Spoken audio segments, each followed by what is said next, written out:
But the Lord did not allow what happened to Sodom and Egypt to happen to Jerusalem, because He still calls the Jewish people my people. Not be a puppet, not be a hypocrite, be a man. Now, whether you're right or wrong, I'm not talking about that. I'm talking about being a man. A man is a person that says and does. Government leaders are hiding and are partaking in child trafficking. No, shame on you. Do you think you can get away with this?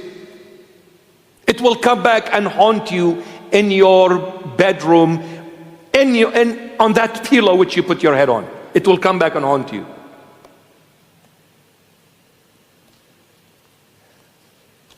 And it happens everywhere. Do you want God not to pass His judgment?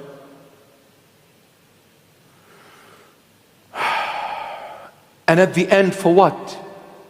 For the grave, my beloveds. Where is Augustus Caesar? Dead. Where is Pharaoh?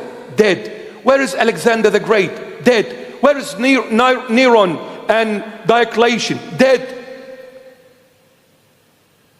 Where is the Assyrian Empire? Gone. Where is the Babylonian Empire? Gone. Where is the Greek, the Persians and the Medes? Where is the Ottoman Empire? Gone. Gone. Dead. Do we realize? Have we learned anything? Unbelievable the human being is. Unbelievable. What are you fighting for? What are you so vicious against one another for? What is this? You are doing all this to end up in the grave? Is that what it is? And as individuals, what are you trying to achieve, my daughter, my son? At the end, it's a grave. I beg of you, it's a grave. You say, I'm not going to listen to no one. I'm not going to be obedient to no one. I'll do whatever I want. The end is the grave. I'm not going to humble myself, my darling. The end is the grave. I'll go out, mom and dad, I don't care about you. I will break your heads and your hearts and every word you say, because I choose to live this way. My son, it's the grave. My daughter, is the grave. You can change your face, you can change whatever your looks is. At the end, the termites will eat this flesh that you spend on it thousands of dollars. The termites will eat it. And the termites does not differentiate between a plastic surgery and a natural surgery. It will eat that flesh.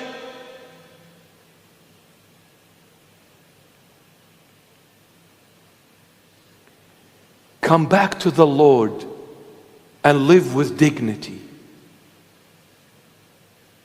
Not slavery. Dignity. The true freedom. The true freedom. The true freedom.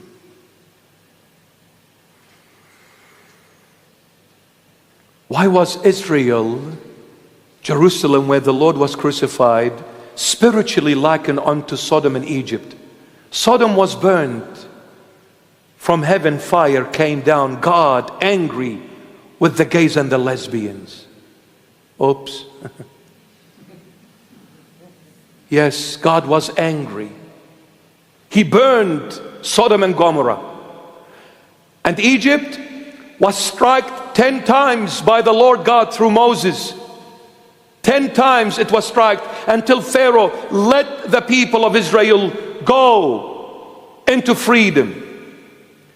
What John the Beloved is saying, what happened to Sodom and what happened to Egypt should have happened 1,000,000 times more so to Jerusalem, because Jerusalem not only killed the two witnesses, and all the prophets that were sent to her, that Jerusalem killed the Lord and the master of all prophets and witnesses.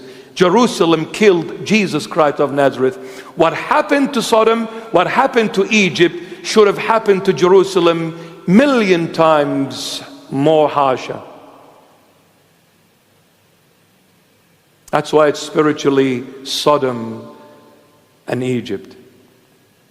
But the Lord did not allow what happened to Sodom and Egypt to happen to Jerusalem, because He still calls the Jewish people my people. He will still come back to them and to the Jews. The Messiah is coming, but sorry, not the first time, the second time. The Messiah is coming the second time for you, not for me. The first time was for me, the non-Israelite, the pagan world. The second time He's coming back to you, but He will bring you back to Him through the great tribulation, because you're still living in absolute denial and rebellious way. But He will bring you back. What you are witnessing in our time and age is nothing short of what the Holy Bible has been saying for all these centuries. If you think 2020 to 2022 was just a pass-by kind of an experience, no. Warning. The Lord Jesus is back on His way, on His return. Warning. The enemy is going to devour the world shortly. Warning. Can you see all the nations are on standby? Everybody's pulling their guns from their places, pockets. They want to shoot one another. Can't you see the world is in turmoil? Warning. And look at the church. Warning.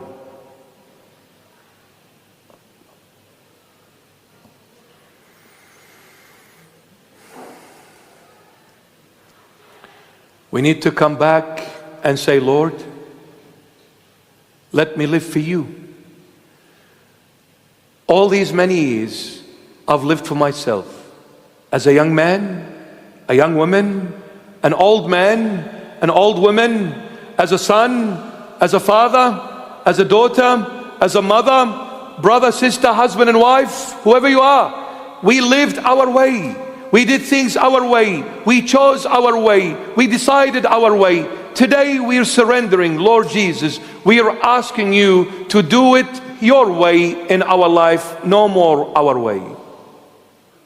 I want to come back to you, Lord. I want to live for you, Lord. I want to please you, Lord. I want you to do it your way in me, not my way. Let me live for you, Lord Jesus. And let me be that witness. Until that great tribulation comes, allow me to be another witness for you.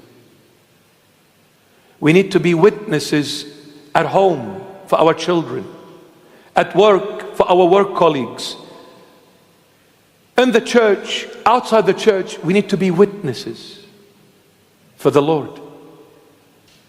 For the Lord, my beloveds. For the Lord.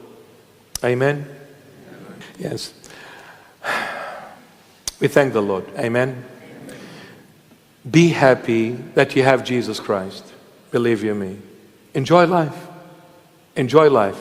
Still go out, mix with your friends, with your family members, but do it within the boundaries of Christ. Let Him be proud of you. Take Him out for a coffee. Take Him out for dinner. But when you take Him out, He needs to be in a place where it honors Him. Where it honors Him. So when you sit in a group of people, speak something that would honor the Lord. Not anything. Watch what you say, because what you say eventually is what you will do. Watch what you say, my child. God bless you.